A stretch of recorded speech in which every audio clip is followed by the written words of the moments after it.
नमस्कार।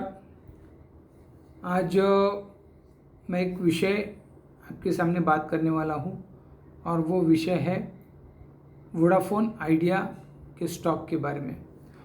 ऐसा है कि ये स्टॉक के बारे में बहुत सारी चर्चाएं हैं कि ये स्टॉक ज़्यादा से ज़्यादा रिटेलर्स के पास है।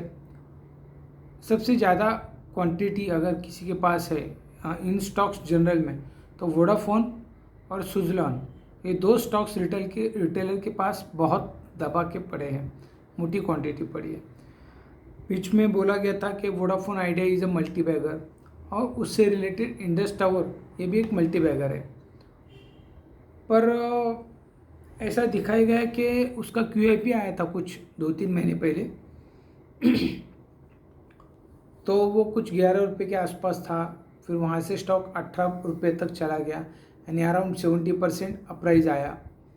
फिर उसके बाद देखा गया कि उसमें अभी कुछ विदेशी संस्थाएं हैं, उन्होंने उसका रिपोर्ट दिया और वो वहाँ से नीचे आई। अब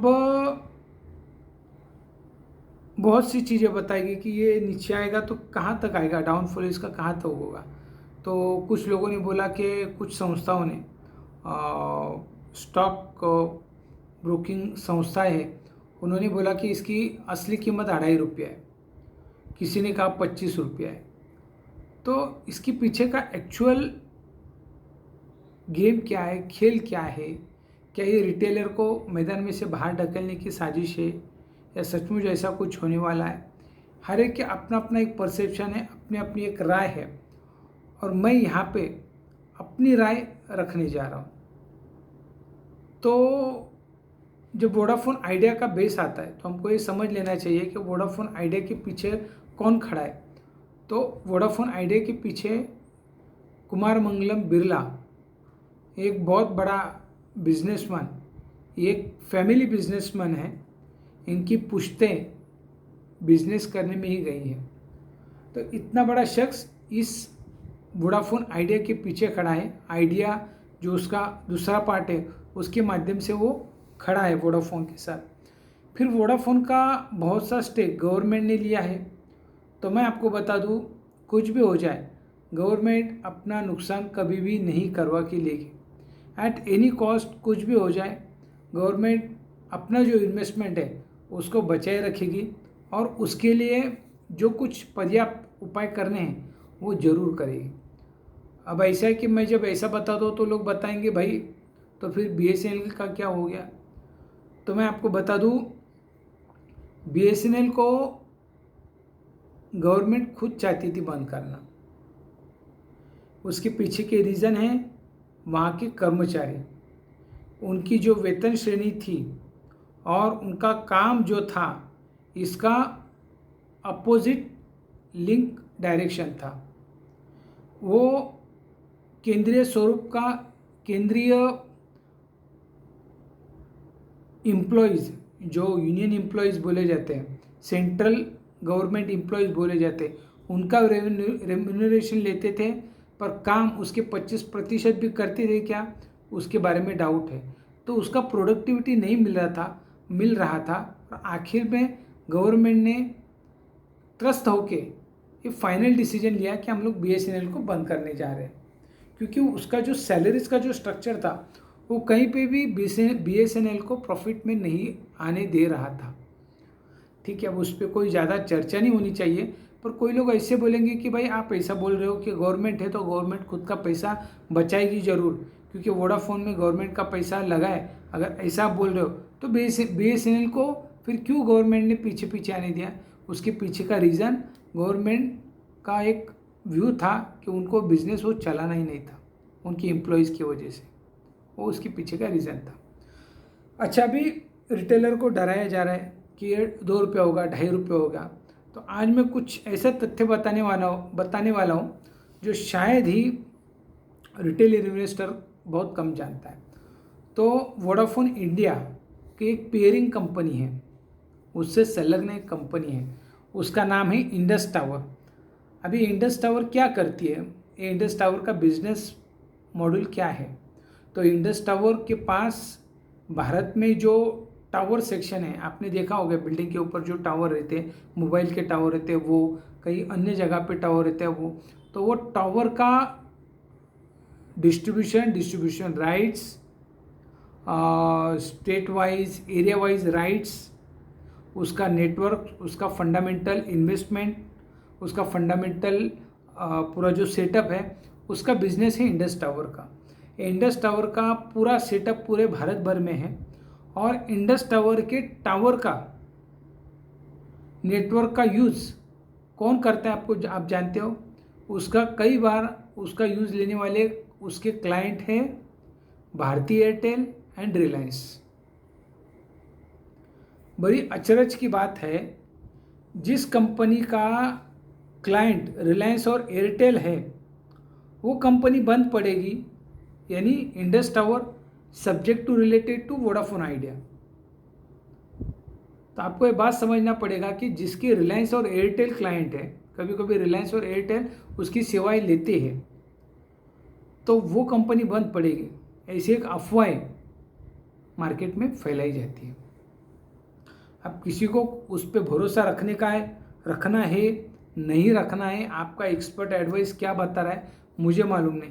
जितनी की मेरी समझ है, जितनी की मेरी मार्केट की पढ़ाई है, वो मैं यहाँ पे अपनी तरफ से डिफाइन करने की कोशिश कर रहा हूँ। तो मुझे मोटा मोटा ये समझ में आ रहा है कि जिसके क्लाइंट रिलायंस और एयरटेल है, उनके नेटवर्क के जब भी कोई ट्रांसफॉर्मिंग का या सर्कुलेशन का बात आता है तो उनको इंडस टावर का कभी ना कभी हेल्प लगता है। वो कंपनी कैसे बंद पड़ेगी? और वो नहीं बंद पड़ेगी तो उसके रिलेटेड वोडाफोन इंडिया जो कंपनी है वो कैसे बंद पड़ेगी? बड़े आश्चर्य की बात है। ऐसा हर बार हुआ है, बहुत सी बार ऐसा बताया कि क्या ICICI बैंक में ये प्रॉब्लम है, वो प्रॉब्लम है, एक्सिस में ये प्रॉब्लम है, उसका इतना सारा डेप्ट है, ये है वो है, उसका NPA बढ़ गया है। ऐसा कर करके बैंकों के शेयर्स नीचे लाए गए और कुछ चुनिंदा लोग FPIs और डायरेक्टर्स बॉडी और ओनर्स ये मोटे तौर पे स्टेक लेते हैं। ऐसा कई बार हुआ है। HEG कंपनी के बारे में भी ऐसा हुआ है।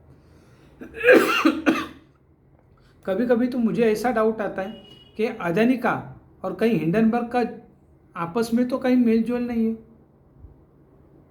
पता नहीं मुझे क्या है कि ये मिली भगत का ये खेल लग रहा है।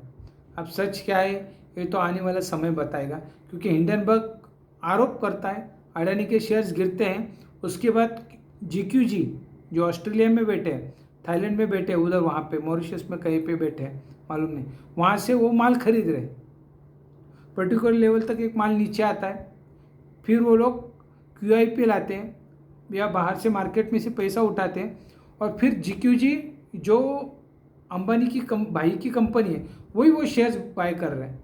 यानी लोगों को डराया जाता है, मार्केट का माल का भाव नीचे गिराया जाता है और खुद ये लोग वो माल खरीदते हैं और फिर उसको ऊपर लेके जाते हैं। इस तरह से अमीर और अमीर बन रहा है और रिटेल इन्वेस्टर्स के हाथ में कुछ नहीं लग रहा है।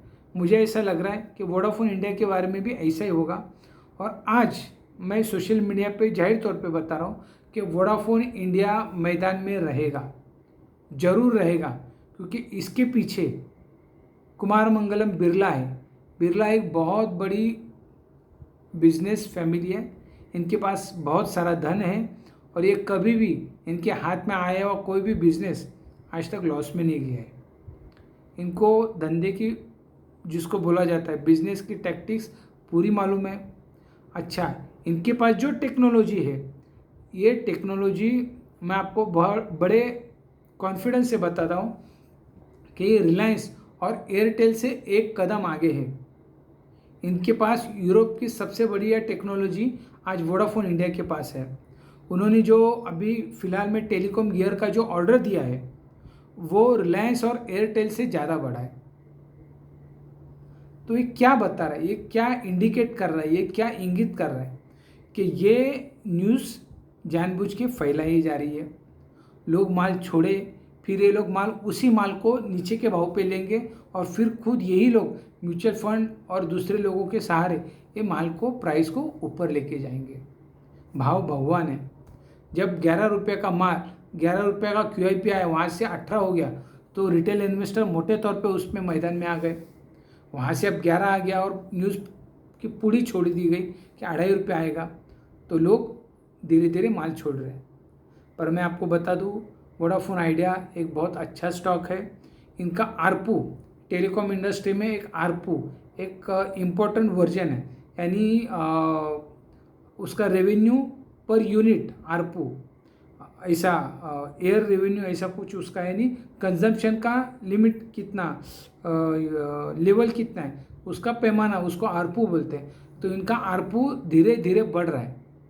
टेलीकॉम कंपनियों का आरपू धीरे धीरे बढ़ रहा है, क्योंकि लोगों का जो इंटरनेट यूज़ करने का जो पैटर्न है वो एज़ पर टाइम और एज़ पर वॉल्यूम और एज़ पर वैल्यू, ये तीनों तौर से बढ़ रहा है।